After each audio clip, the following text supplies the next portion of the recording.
자, 여기 제 20장에 장로님들 두어 사람이 찾아왔습니다. 왜 찾아왔냐? 여전히 지금 바벨론의 상황도 뒤숭숭하고 예루살렘의 상황도 뒤숭숭한 거예요. 7년이니까 여러분들 지금 에스겔이 포로로 잡혀온 게 7년 된 거예요. 근데 에스겔이 포로로 잡혀올 때 여호야긴 왕도 포로로 잡혀온 거죠. 그 다음에 여호야긴이 포로로 잡혀오니까 바벨론이 아까 연한 가지 하나를 종자를 갖다가 그랬죠. 누가 왕이었어요? 자, 그러니까 시드기야도 왕 된 지 몇 년 된 거냐면 7년 된 거예요. 그쵸? 7년 5개월 됐어요. 왕 된 지. 근데 시드기야가 시드기야 9년에 바벨론에 2년 동안 포위당했다가 11년에 완전히. 그러니 이제 7년이니까 2년 바벨론 군대가 했죠. 그래서 자, 그런데 하나님께서 에스겔을 통해서 이 장로님들에게 주시는 말씀이 뭐냐? 3절. 너희가 내게 물으러 왔느냐? 그리고 내가 나의 삶을 두고 맹세 내게 묻기를 내가 용납지. 우리 운명이 어떻게 될까요? 우리가 언제 해방될까요? 언제 우리는 쨍하고 볕이 뜰까요? 이 문제만 자꾸 물으러 오니까 이제 하나님이 너희들이 물어보는 거 내가 더 이상 받아들일 수가 없다 하고 질문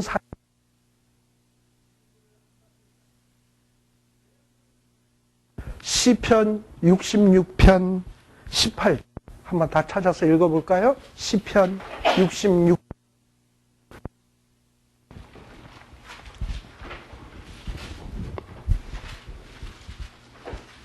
시편 66편 18절.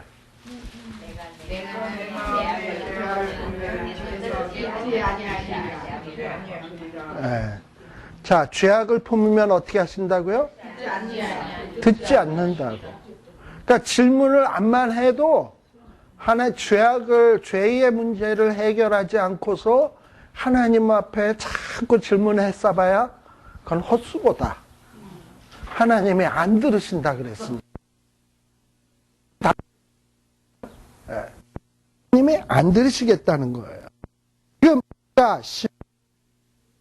19장에 걸쳐서 하나님이 무슨 낱낱이 선지자를 통해서 장로 도 사람들은 이런 죄의 문제를 해결하는 없고 여전히 죄악은 여전히 품고 있으면서 그냥 어떻게 하면 이 문제가 해결될까? 위기가 넘어갈까? 그리고 그걸 알고 싶어서 선지자에게 자꾸 물으러만 온다 이 말이에요. 이게 해결이 되는 거예요. 자, 그래서 이 에스겔도 볼 때 그런 장로님들이나 사람들이 얼마나 답답해 보이겠어. 자, 그러니 에스겔이 열받으니까는 저것들을 자꾸 어떻게 해버릴까요? 이런 마음이 들 거 아니에요? 그래서 하나님 앞에 저것들을 어떻게 해버릴까요? 이럴 때 하나님은 뭐라 그러냐? 4절. 인자야. 인자는 여자 이름 아닙니다. 에스겔의 별명이에요. 네가 그들을 심판하려고 하느냐? 국문이라는 말은 심판한다라는 거예요. 저지, 징역 몇 년, 사형, 너는 사면, 뭐 이런 언도를 재판장이나 할 수 있잖아. 그런데 지금 에스겔이 하도 장로님들이 시덥지 않고 한심해 보이니까는 어떻게 막 그냥 에스겔도 그 장로님들을 막 정죄하려 하려고 막 이러고 있다 이 말이에요. 그러니까 하나님이 네가 하지 말라는 거예요. 그만할 수 하여 일이 무엇인지 알게 하는데 너의 역할이 있지 심판은 누구의 권한이다? 하나님의 권한이다 라는 거예요. 자, 그래서 20장에서부터는 또 뭐냐? 에스겔 보고 다시금 찾아온 장로님들에게 뭘 알게 해주냐? 이스라엘의 죄가 무엇인지 하는 것을 알게 해주라는 내용이 바로 요 20장에 내용입니다. 자, 근데 이 20장에서도 이스라엘의 죄를 설명을 해주는데, 우리 아까 에스겔 16장에서는 이스라엘 역사를 음부라고 하는 여자의 비유를 해서 이스라엘 역사를 더듬었잖아요. 그런데 이 20장에서는 그냥 단순히 이스라엘의 과거 역사를 쫙 더듬으면서 다시 한번 반복하면서 이스라엘의 죄가 무엇인지를 또박또박 에스겔이 다시 한번 설명하는 내용입니다. 아니, 왜 자꾸 역사를 반복하는 것일까? 참 역사의 과거에 실패했던 것을 지금 또 실패하고 또 실패하고 또 실패하는 하는 거 아시죠? 사람들이 역사의 교훈대로 잘 살고 있으면 세상이 달라져도 100번 달라졌을 거야. 그렇잖아요? 우리 대통령들 보세요. 대통령 끝나고 나면 온전하게 끝난 사람들이 어디 있습니까? 자, 이명박 대통령도 대통령이 딱 되면서 정말 행복한 모습으로 청와대를 나가고 싶어요 이랬는데, 이분도 아주 편안한 모습으로 청와대 나가기는 힘들 것 같아요. 그쵸? 여러분들 보실 때도 쉽지 않을 것 같아요. 뭐 BBK니 뭐니.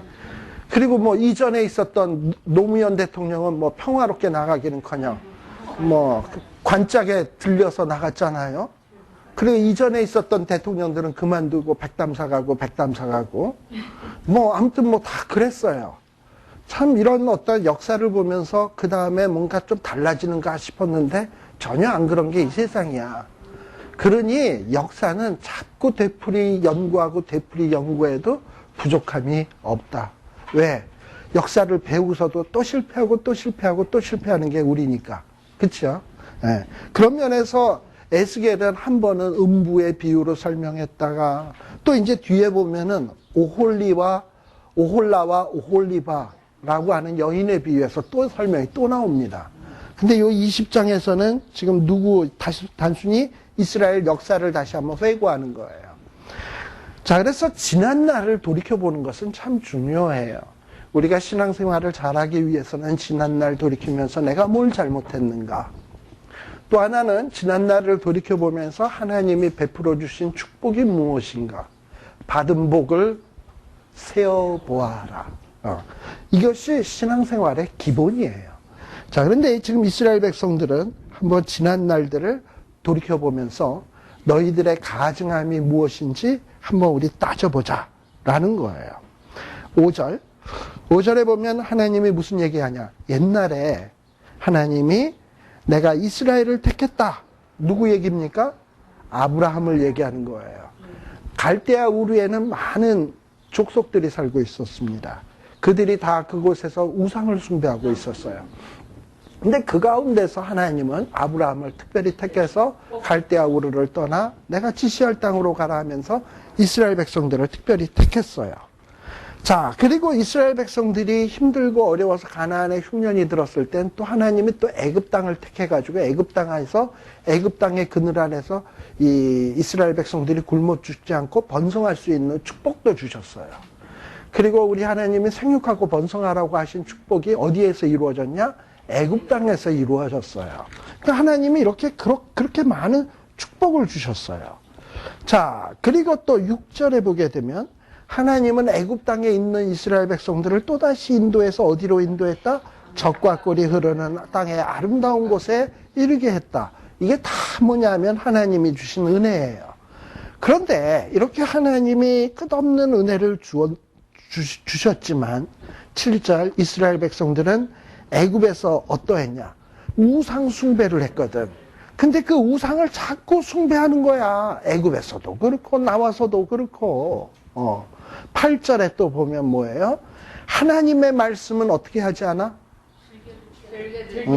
하나님의 말씀을 들으면 맨날 졸리고 저거 왜 성경 공부를 해야 돼? 이러고서 맨날 이러고.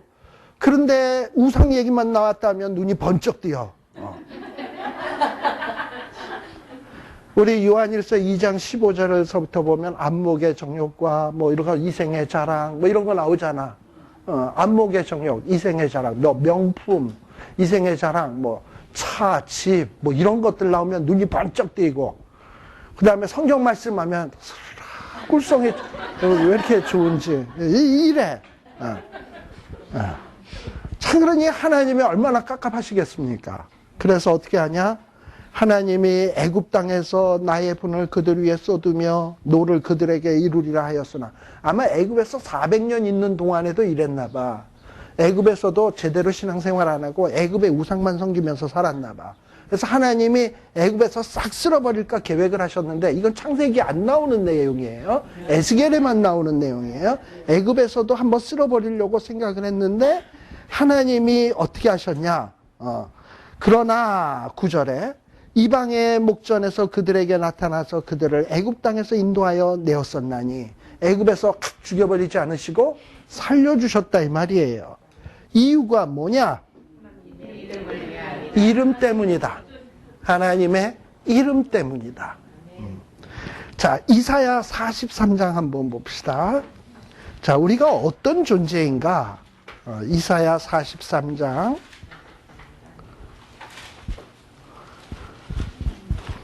구약성경 1017페이지. 이사야 43장. 이사야 43장 7절.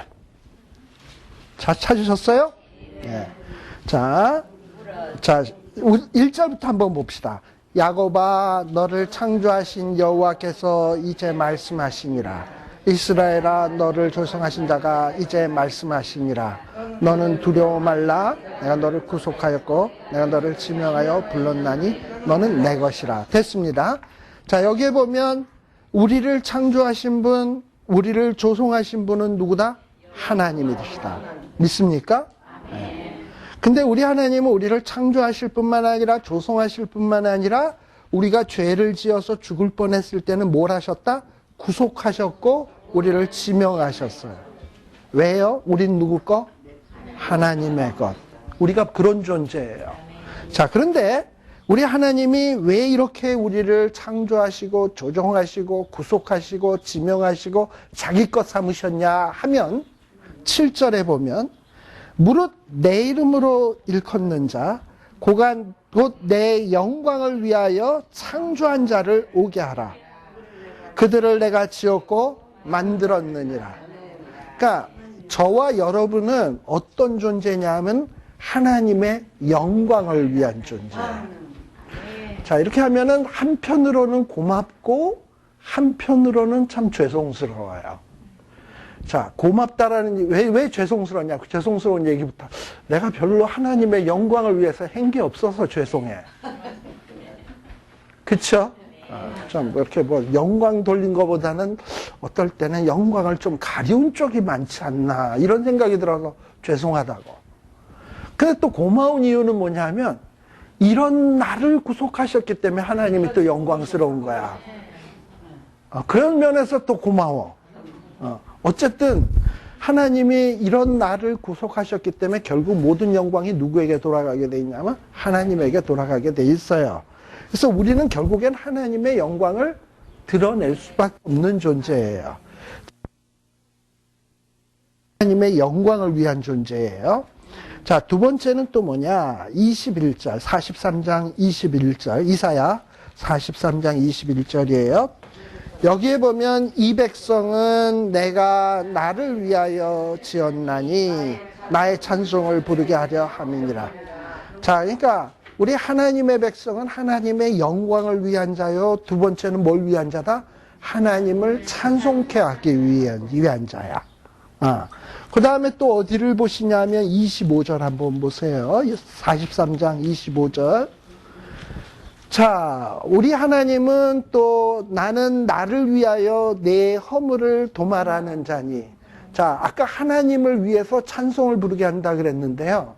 지금은 뭐냐면 하나님이 하나님을 위해서 우리의 허물을 뭐 하신다고? 도말하신다고. 그리고 우리의 죄를 기억하지 않으신다고. 왜 우리가 찬송을 하냐? 우리가 허물 많은 자인데 나 같은 죄인 살리 용서해 주시.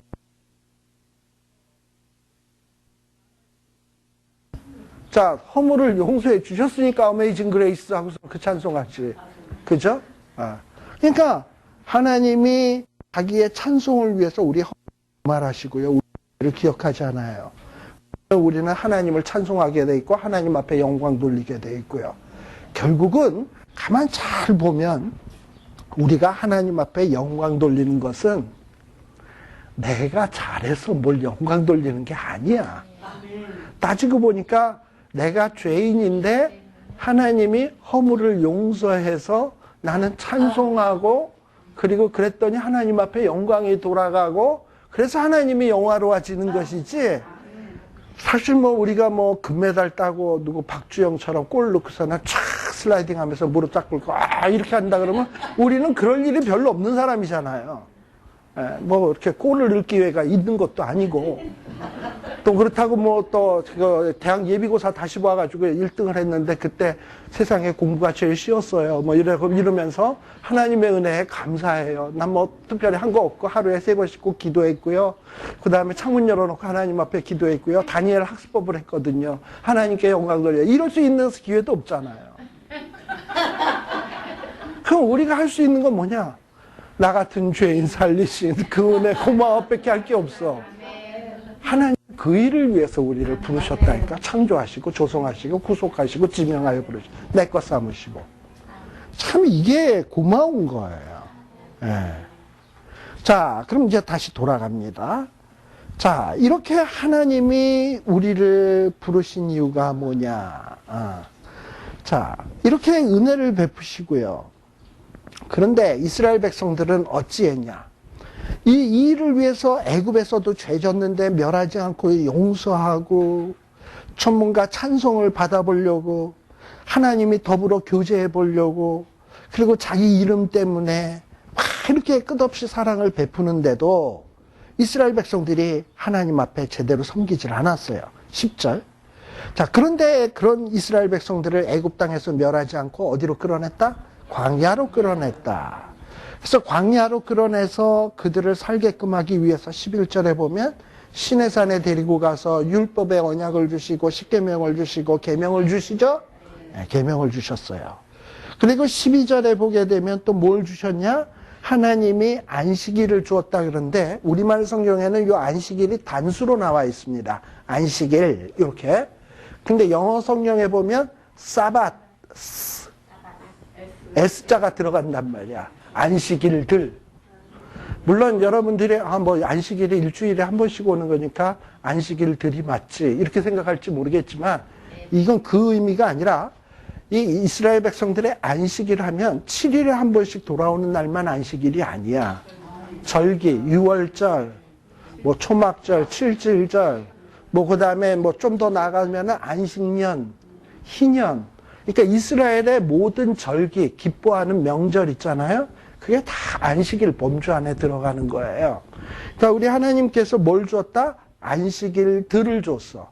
그러니까 7일에 한 번씩 지키는 안식일, 7년에 한 번씩 지키는 안식년, 50년에 한 번 지키는 희년, 뿐만 아니라 유월절, 초막절, 뭐 칠칠절, 수장절, 각종의 절기들을 주셨어. 자, 그런데 그 절기들을 왜 주셨나를 한번 생각을 해보자고요.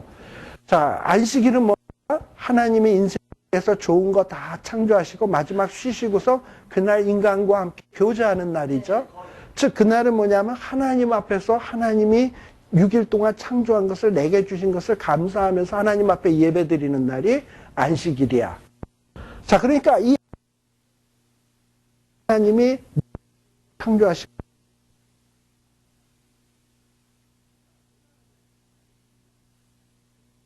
동안 사 짓고 삶을 살았어.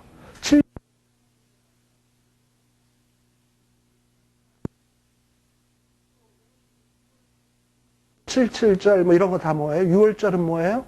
이스라엘이 출애굽하게 된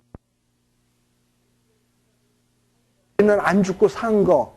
이거 감사하는 날이고. 초막절 애굽에서 광야에 나와서 자유함을 얻게 된 것. 감사하는 거. 수장절 7.7절 초실절이라고도 하고죠. 첫 열매 거둔 것을 감사해서. 다 감사와 관련이 있어요. 자, 그런데 하나님이 결국은 안식일을 주었다라고 하는 것은 조건들을 주었다라는 거예요. 그렇잖아요. 좋은 것들을 줘서 감사할 수 있는 조건들을 주었다라는 거예요.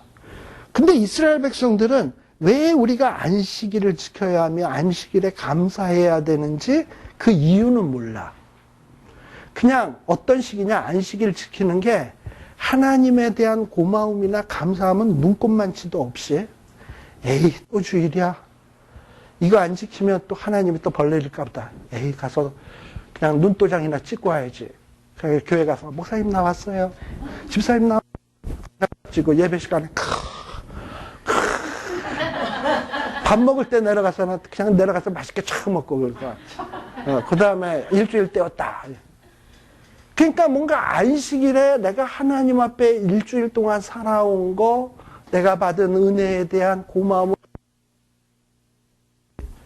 이거 그냥 넘어갔다가는 벌 받지 하는 그냥 지키는, 마지못해서 지키는 주일로만 지키지, 어떤 마음을 다하고 뜻을 다하고 성품을 다하는 게 없는 거야. 하나님은 를 베푸는 자, 너희는 감사하는 자, 그리고 이러면서 안식일에 함께 즐거워하는 것을 하나님의 백성된 표징, 하나님은 그들의 하나님이라는 표징으로 삼았는데, 13절에 보면 광야에서 보면은 이스라엘 백성들은 하나님의 율례, 규례 왜 주셨는지 전혀 몰라. 안식일 왜 줬는지 몰라. 그냥 안식일 안 지키면 벌 받을까 봐 지켜. 그게 뭐냐면 13절 중간에 보면 안식일을 뭐 했다? 크게 더럽혔다란 말이에요. 그러니까 안식일의 의미를 모르니까. 그저 안식일에 오리를 가지 말라 그랬으면 그 뜻이 무엇인가? 그러면 오리를 안 가는 데만 얘네들은 관심 있지, 왜 하나님의 오리를 가지 말라 그랬는지, 이런 의미에 대해서는 생각이 없는 거예요. 그러니까 하나님이 그런 안식일을 더럽힌 거다라고 얘기하는 거예요. 자, 그래서 하나님이 우리 같으면 어떻게 하냐? 칵 쓸어버릴 것 같은데. 자, 그래서 13절 끝에 보면 하나님께서 내가 분노를 그들에게 쏟아서 큰 멸에 베렸으면 좋을 것 생각을 했지만 14절 하나님은 어찌했다고요? 내 이름을 위하여 달리 행하였었나니. 자, 하나님이 우리를 창조하시고 조성하시고 구속하시고 지명하시고 그리고 하나님이 내 것으로 삼으시고 한 데는 이유가 있어요. 하나님의 궁극적 임무는 하나님의 영광을 위해서예요. 이름의 영광. 근데 하나님의 이름의 영광이 어떻게 이름의 영광이 오냐? 그럼 찬송은 왜 찬송? 우리의 죄와 허물을 사하셨기 때문에. 아시겠습니까? 네. 그래서 우리가 왜 하나님 앞에 영광을 돌릴 수밖에 없냐? 내가 무슨 의로와서, 내가 무슨 뭐 금메달을 따서, 내가 무슨 하버드에 입학을 해서, 서울대에 합격을 해서, 대통령이 돼서, 국회의원이 됐기 때문에 하나님 앞에 영광을 돌리는 게 아니라, 가장 큰 내가 하나님 앞에 영광을 돌릴 수 있는 유일한 방법이 뭐냐면, 나 같은 죄인 살리신 그 은혜 고마워. 이 얘기할 때 하나님이 가장 큰, 그 일을 나를 창조하셨고, 조성하셨고, 지명하셨고, 부르셨고, 내 것 삼으셨고. 자, 그러니 뺏길 리가 있겠습니까? 우리가 이런 은혜를 받은 사람들이에요. 자, 그래서 하나님은 큰 멸하려고 생각을 했는데, 애굽에서, 광야에서. 근데 하나님이 또 광야에서 안 멸하시고 어떻게 했어요? 젖과 꿀이 흐르는 땅이여 모든 땅 중에 아름다운 곳으로 그들을 인도하여 드리지 아니하리라 한 것은 하나님이 안 들여보내려고 그랬었어. 그런데 17절 끝에 보면 광야에서 멸하여 아주 없이 하지 아니하였었노라 라고 되어 있습니다. 이스라엘 백성들을 사실 출애굽한 이스라엘 백성들은 어찌 되었죠? 민수기 13장인가 14장에 보면은 가데스 바네아에서 정탐꾼들 보고서 와가지고 저들은 장대 와갖고 우리는 그 앞에 메뚜기 같고 우리는 도저히 게임이 안 된다. 저들의 땅에 들어가면 우리 죽는다. 이러니까 백성들이 막 불평하고 원망을 했거든요. 그래서 하나님이 하도 실망을 하셔서 너희들 그렇게 불평한 사람들은 한 사람도 가나안 땅에 못 들어간다. 그리고 정탐한 날수가 40일인데 하루를 1년으로 계산해서 너희들이 40년 동안 광야에서 방황할 것이고 그 기간 동안에 불평한 사람들은 다 죽는다 그랬어요. 그래서 이스라엘 백성들이 출애굽을 할 때 20세 이상 된 사람 치고서 여호수아와 갈렙을 제외하고서는 어느 누구도 가나안에 못 들어갑니다. 자, 그러면 얼마나 200만이 나왔는데 여호수아와 갈렙을 뺐다 그런다면 199만 9,998명은 다 죽었다는 얘기 아니야. 예를 들면 200만이라고 딱 했을 때. 뭐 아무튼 그러니까 그때 그 계수한 게 20세 이상만 계수한 거니까. 그렇잖아요. 그럼 199만 9,998명. 다 돌아가고 여호수아와 갈렙 빼고. 자, 그렇다면 그럼에도 불구하고 민수기 1장에 보면 출애굽한 사람이 거의 200만이에요. 그런데 민수기 26장에 보면 남성 60만 몇천이고 합해보면 여자 포함하면 120만, 아들, 딸 둘 계산 잡으면 200만이 넘는 숫자야. 자, 그렇게 다 죽여버렸는데도 남은 게 뭐냐면 거의 동일해. 처음의 숫자와. 그 얘기는 뭐냐? 17절이 이게 맞아요? 틀려요? 맞는 정도가 아니라 사실은 이게 맞지. 광야에서 멸하여 아주 없이 아니하였었노라가 아니라 광야에서 멸했다 할지라도 그 수는 똑같았다. 거의 똑같았다. 뭐 그 얘기죠. 뭐 조금 남겨둔 것 같이 돼 있지만 사실은 거의 동일한 수를 남겨놨어요. 근데 여러분들 생각을 해보세요. 민수기에 처음에 나오는 사람의 숫자는 대개 그들이 20세 때까지 어디서 자라난 사람이냐 하면 애굽에서 자라난 사람이야. 애굽에는 나일강이 있고요. 곡식도 풍성한 곳에서 자라난 사람들이고, 그리고 지금 민수기 26장에서 계수되는 사람은 주로 20세가 넘는, 아니 40년 방황했으니까 40년 동안 어디서 산 사람이냐면 광야. 그러니까 나일강도 없고 그냥 강도 없어. 그냥 하나님이 반석계 해서 물 나오면 물 먹는 거고 없으면 안 먹는 거야. 빨래? 그런 거 별로 생각 못 해. 그러니까 굉장히 열악한 상황임에도 불구하고 동일한 숫자가 보존이 되었다고 한다면 애굽의 그 좋은 환경에서 번성한 숫자랑 거의 동일한 환경이었다 그런다면 이렇게 남았다는 건 기적이에요. 은혜인 거지. 이해가시죠? 네. 그러니까 하나님은 광야에서도 우리는 자꾸 악해가지고요. 하나님은 글쎄 40년 동안 이 애굽 땅에서 끄집어낸 사람 다 죽였대. 이 생각만 하지. 죽이면서도 하나님은 거의 동일한 숫자로 만드신 축복에 대해서는 별로 생각을 안 해, 우리가. 근데 이렇게 축복을 하셨거든. 거기서 태어난 거죠, 되게. 광야에서 태어난 거죠. 그 열악한 상황에서. 광야에서 물도 없는데 태어나자마자 그럼 피 묻고 이런 것들, 피 묻은 것도 이거 다 어떻게 씻었을까?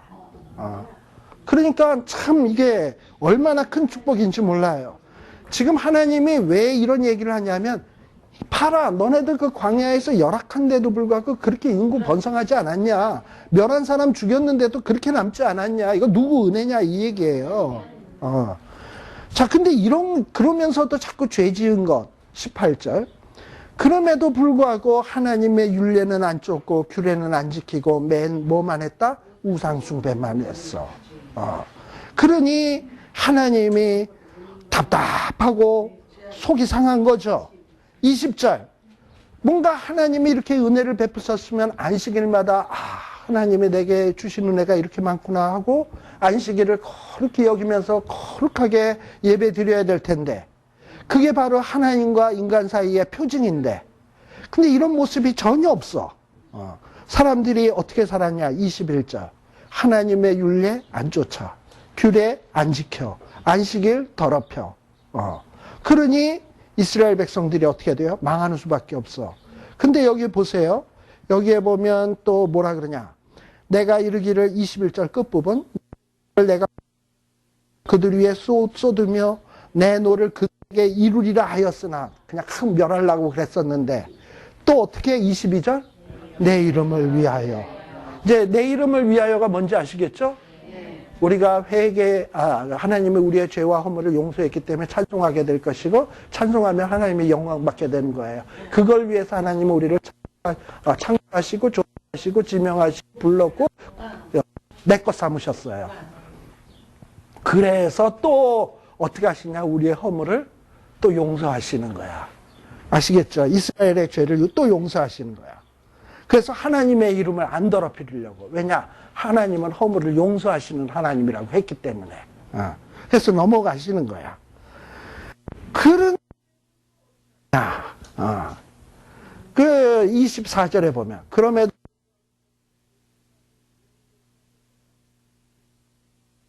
그리고 또 뭐 하냐?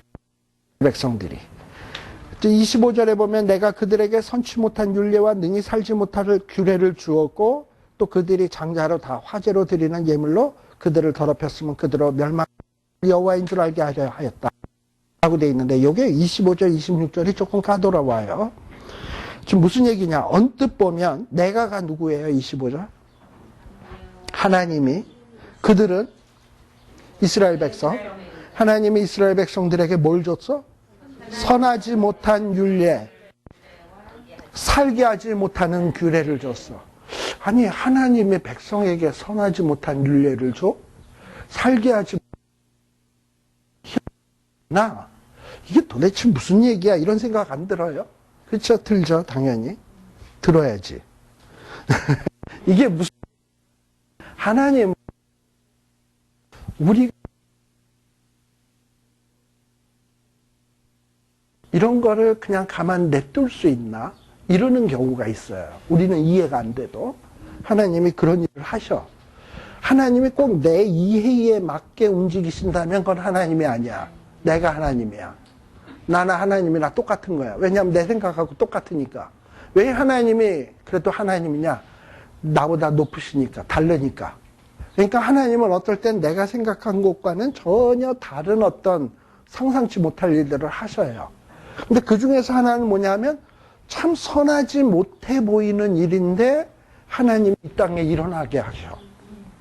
그리고 좀 악해 보이는 일들인데 이 세상에 발생되게 하셔. 왜 그걸 이해가 안 돼? 하나님은 의로 냔 말이에요. 이해가 안 돼. 우리 인간. 근데 하나님은 그렇게 그런 거를 우리가 조금 이해할 수 있는 구석을 주시는 경우가 좀 있어요. 그게 뭐냐면 신명기 13장 이스라엘 들어가게 되면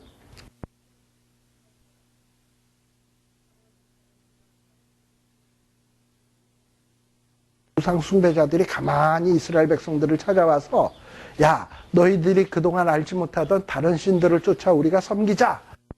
근데 그리고 꽃이 매이는 거 정도면 또 괜찮은데 막 그들이 기적과 이적을 행한대. 그렇게 되면 저기에 사람들이 와와 따라갈 거 아니에요? 근데 성경의 신명기 13장 1절에서 보면 그들의 말대로 기적과 이적이 이루어진다 할지라도 너는 그들을 쫓지 말래. 그 이유가 뭐냐? 그 밑으로 쭉 내려가서 보면은 하나님께서 이런 것들을 허용하시는 이유는 하나님이 그 백성들이 과연 이적을 사랑하는지 기적을 사랑하는지 아니면 하나님을 사랑하는지 그 여부를 알려서 시험하시기 위함이라 그랬어요. 그러니까 우상숭배들은 이적을 행하지 못하게 해야 되잖아, 우리는. 왜냐하면 사람이 미혹되지 않도록 하기 위해서. 거짓 선지자들은 기적을 못 하잖아. 그래야지 사람들이, 성도들이 안 미혹당할 거 아니에요. 근데 하나님은 거짓 선지자들이 이적을 행할 수 있도록 허용하시니까. 우상 종교에도 놀라운 기적이 있대요. 왜냐? 그걸 왜 허용하시냐? 하나님은 우리 인간이 과연 하나님을 사랑하나 기적을 좋아하나, 과연 하나님을 사랑하는지 기적을 좋아하는지 그 여부를 알기 위해서 때로는 그런 걸 허용을 하시는데, 아시겠죠? 그러니까 하나님이 보시고자 하는 것은 정말 순수하게 하나님을 사랑하나, 하나님의 진짜 율례를 사랑하나, 선치 못한 율례를 사랑하나, 정말 하나님의 규례를 사랑하나, 나쁜 규례라도 나에게 떡을 주고 먹을 것을 주고 행복을 준다 그러면 줄줄줄 따라가는 나쁜 규례, 그런 거 있잖아. 그런 걸 사랑하나 알기 위해서 때로는 선치 못한 규례, 또는 어떨 때는 뭘 또 줘? 살지 못하게 할 규례도 줘요. 근데 사람은 저게 능히 나를 살지 못하게 하는 줄 알지 못하고 그냥 뭔가 줄 것 같으니까 줄줄줄줄 따라가거든. 그거에 반해가지고. 근데 하나님이 그걸 허용을 하신단 말이에요. 과연 진짜 하나님이 준 말씀을 엉뚱한 거 사랑하나 보려고. 또 데살로니가 데살로니가 후서 2장 9절 보면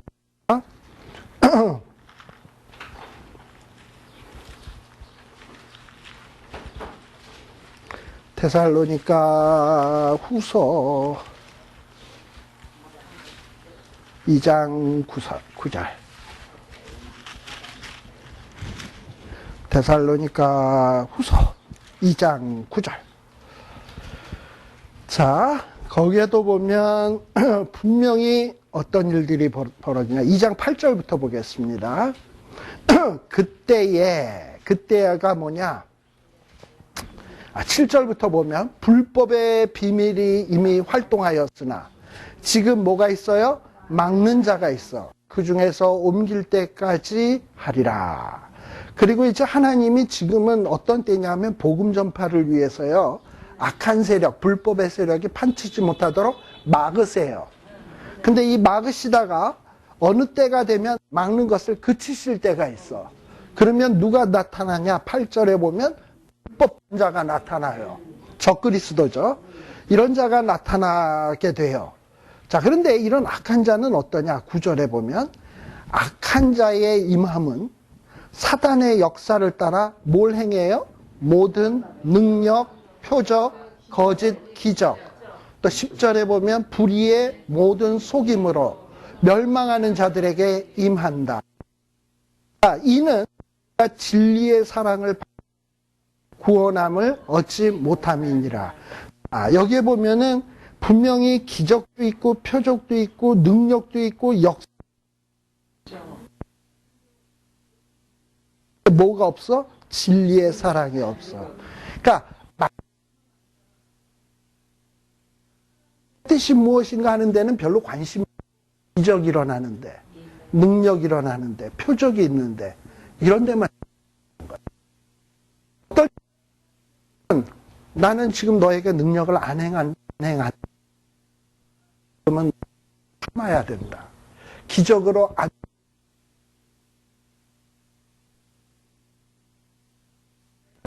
갇혀 있을 때, 우리 같으면 살아계신 다음에 이 옥문을 베드로 때 그랬던 것처럼 부셔주세요. 이럴 거 아니에요. 부셔주세요. 이러고 얘기할 거 아니에요. 그런데 하나님의 뜻이 뭐냐면 지금은 네가 옥에 갇혀 있어야 된다. 그리고 환난을 해야 된다. 언제까지? 네 죽음이 죽기까지. 내 앞에 순교의 제물이 될 때까지. 이게 하나님의 뜻일 수 있어요. 그러면 그게 뜻이라고 생각이 되면 우리는 감옥문 부서지기를 더 이상 기도해서는 안 돼. 그냥 하나님의 뜻을 알고서는 주의 은혜가 족하군요. 해야 되는 거예요. 사도 베드로도 다른 사람한테 얼마나 많이 능력을 행했어요. 병 고쳐주고 귀신을 쫓아내고 기적을 행했지만 자기의 육체의 가시를 위해서 하나님 앞에 기도했어요. 고쳐달라고. 하나님의 뜻은 무엇이었습니까? 내 은혜가 내게 족하다. 너가 그 가시로 인해서, 육체의 가시로 인해서 네가 겸손하게 된다라는 거예요. 그럼 그 뜻을 안다면 그걸 받아들이는 게 이게 진실된 거야. 근데 사람들은 그런 건 생각 안 하고 내가 원하는 그 일이 이루어지기 위해선 기적이 있어야 되고 표적이 있어야 되고 이러다 보니까 사탄이 그것을 가려운 데를 긁어주거든. 그러면 우우 따라가거든. 그래서 결국은 멸망하는 자와 구원받는 자를 하나님이 구별하시겠다라는 거예요. 자, 그래서 우리들이 어떻게 해야 하냐? 11절. 이러므로 하나님이 유혹을 저희 가운데 역사하게 하사. 뭘 역사하게 해요? 유혹을. 뭘 갖고 유혹해? 기적, 능력, 표적, 기타 등 불의의 속임 같은 거로 우리를 끝없이 유혹할 거예요. 유혹하게 하사 거짓 것을 믿게 하심은 진리를 믿지 않고 불의를 좋아하는 모든 자가 심판을 받게 하려 하심이라. 그래서 하나님이 마지막 때에 진리의 말씀을 따르는가 아니면 유혹된 것을 따라갈까? 요거를 보시기 위해서 때로는 이상한 기적, 표적도 악한 자들이 행하도록 허용하신대요. 근데 이런 얘기를 할 줄 알아요? 그런 어떤 사탄 종교 사람들은 저거는 지가 성령, 지가 능력 없으니까 말씀만 중요하다 그러고 지도 병 고칠 줄도 모르고 능력 행할 줄도 모르니까 좋다고 얘기해서 지양 지키려고 애를 쓴다 그런다고 얘기를 한다고. 아니에요. 하나님이 어떨 때는 진짜 말씀을 살아가기 위해서 참종들에게 어떨 땐 능력 행함을 금하시고 거짓 선지자들에게 능력을 주실 수도 있는 거예요. 그냥 성경이 이렇게 얘기하잖아. 뭐 지금 뭐 제가 저를 옹호하겠다고 얘기하는 것도 아니고, 그리고 하나님이 필요하면 또 뭐 나 별로 능력 없었어도 어느 날 이 사람이 진짜 병나야 되면 이렇게 하면 그냥 날 찍고 또 누가 알아. 나는 낫던데 보니까. 그럴 땐 어떨 땐.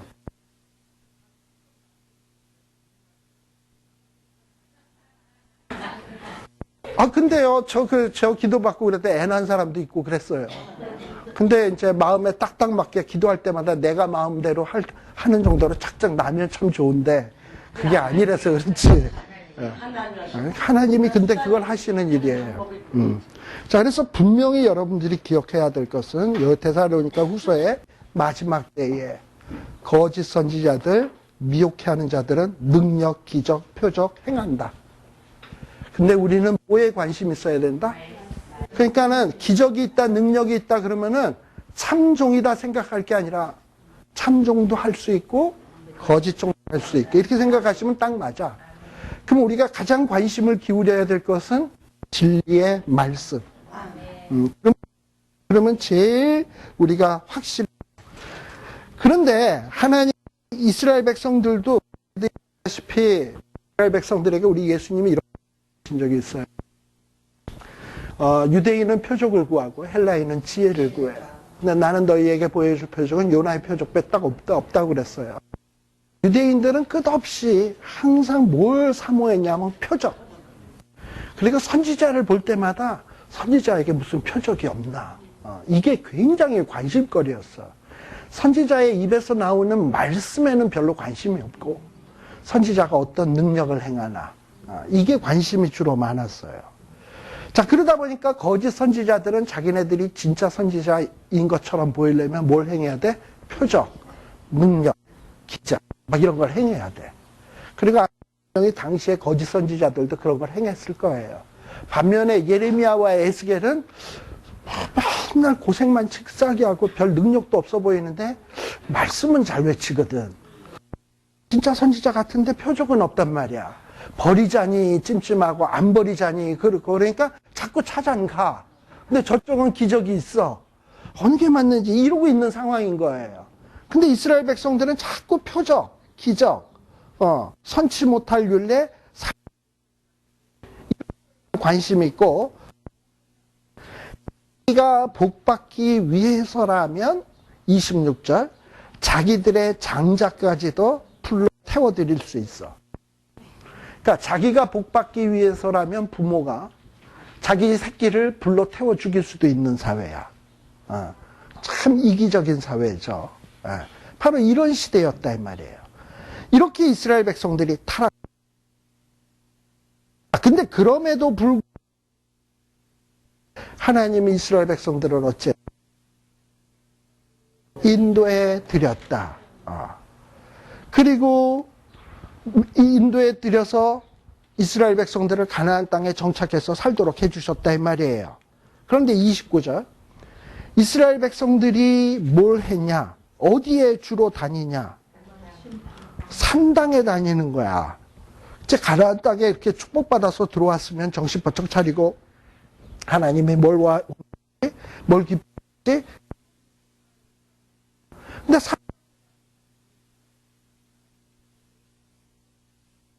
또 10절에 보면 누구를 따라서? 열조의 풍속을 따라. 열조의 풍속이 뭐예요? 애굽에서 우상 숭배했지, 광야에서 우상 숭배했지. 그 풍속을 따라서 똑같이 우상 숭배해. 3절 자식을 화제로 드리고 우상들로 더럽히고 이랬으니 하나님이 어떻게 하겠다? 너를 용납하겠느냐? 이제 용납하지 않겠다라는 거예요.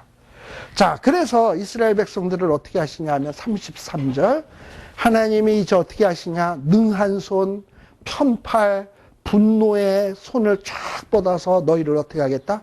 다스리겠다. 그리고 너희를 어떻게 하냐? 35절에 보면은 너희를 대면하여 국문할 거다. 또 36절에 보면 애굽 땅 광야에서 너희를 국문한 것 같이 광야에서 40년 동안 다 엎드려져 죽었다 그랬죠? 그렇게 죽었던 것처럼 너희들이 이제 바벨론 포로지에 가서 혼 한 번 된통나게 될 것이다 라는 얘기를 하는 거예요. 너를 심판하겠다. 자, 근데 여기서 말하는 국문은 멸망시킬 국문이 아닙니다. 이 국문은 이런 걸 갖다가 멸망을 위한 국문이라기보다는 징계의 국문이라고 얘기해야 돼. 징계는 뭐냐?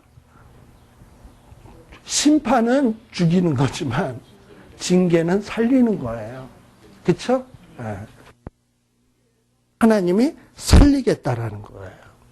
자, 결국은 보세요. 여러분들 보세요. 39절에 보세요. 자, 이렇게 너희들을 징계할 거다. 그러니까 뭐 하라는 거예요? 하나님 앞에 회개하라는 거죠. 그런데 39절. 이스라엘 족속아, 너희가 내 말을 듣지 아니하려거든 계속해서 죄를 지으려고 한다면 각각 그 우상 섬겨라. 이후에도 그리하려무나마는 다시는 너희 우상들로 내 거룩한 이름을 더럽히지 말지니라. 거기에 보면은 뭐라 그랬어요? 내 말을 듣지 아니하려거든 각각 그 우상을 섬겨라. 그리고 그 이후에도 그래라. 진심 아님. 우리가 자식들이 엄마한테 아버지한테 화나서 나 이러면 도저히 못 살겠어요. 나갈래요. 이러면은 우리가 나가려면 나가려무나 이러지만 본심 진심. 그게 본심이에요? 진심? 이게 말도 헷갈리네. 본심이 아님이죠. 가능 안 하면 정신 차리고 똑바로 하고 이 안에서 같이 더불어서 살기를 원하는 거지. 나가려면 나가. 네 멋대로 살아. 나가 돼지든지 뭐 이렇게 이럴 수 이거 본심은 아니죠. 하나님도 마찬가지예요.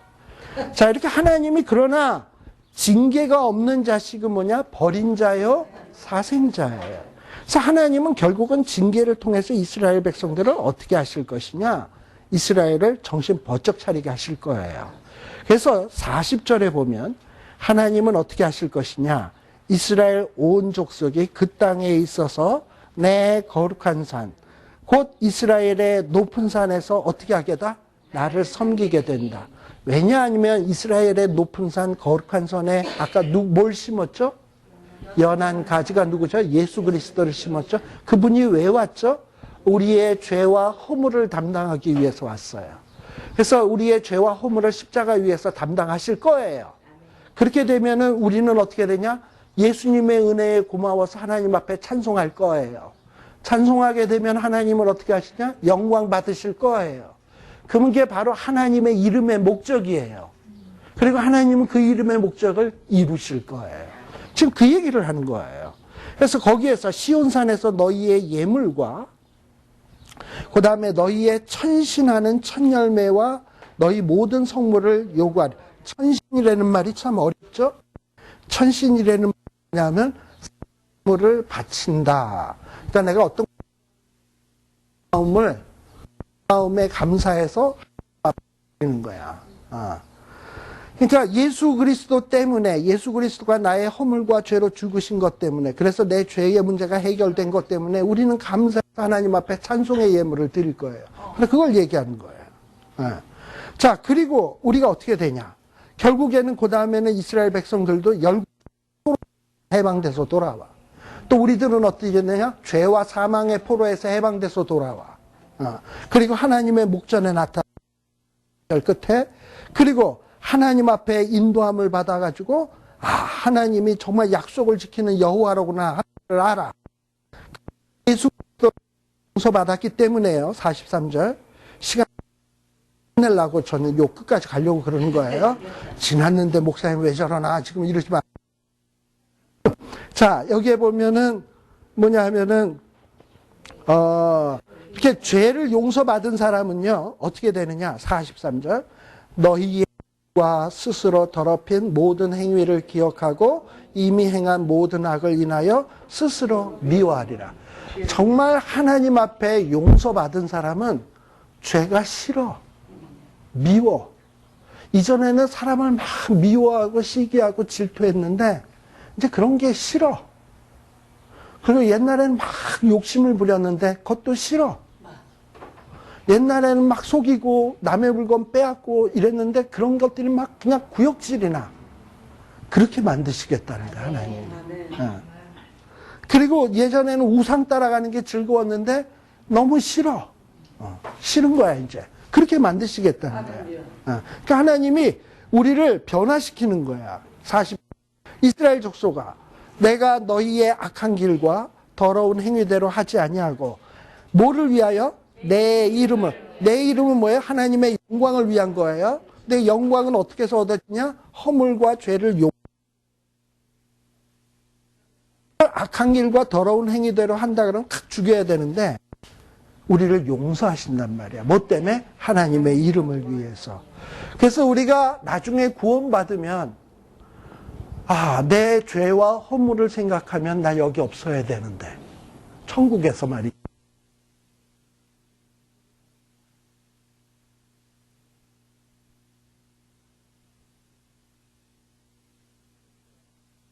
그러면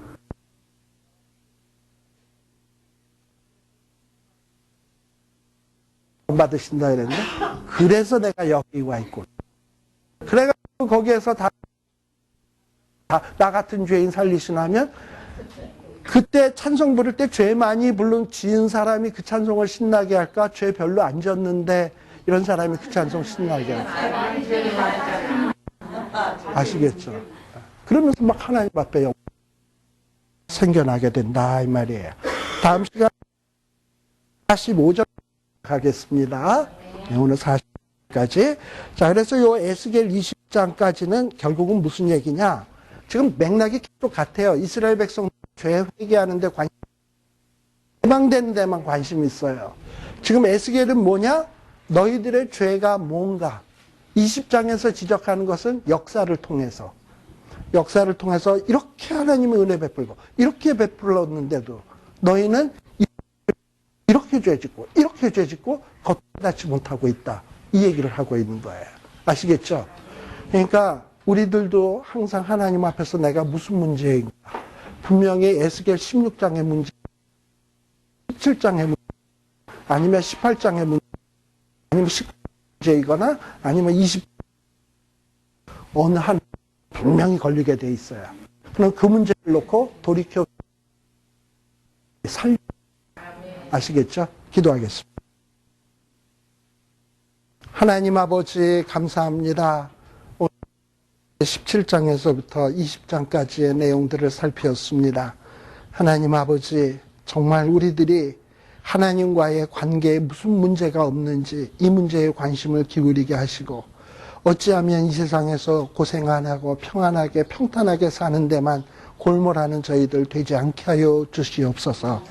정말 남은 인생 하나님의 사람으로 살기를 원합니다. 비록 힘들고 어렵고 고난의 길이요 십자가의 길이요 또 순교자의 길이라 하더라도 하나님이 원하신다면 그 길로 기꺼이 가는 것을 기쁨으로 여기는 자 되게 하여 주시옵소서. 그리하여 정말 남은 인생이 하나님이 우리에게 베풀어 주신 은혜에 보답하는 거룩한 산제사의 삶이 되게 하여 주시옵소서. 예수님 이름으로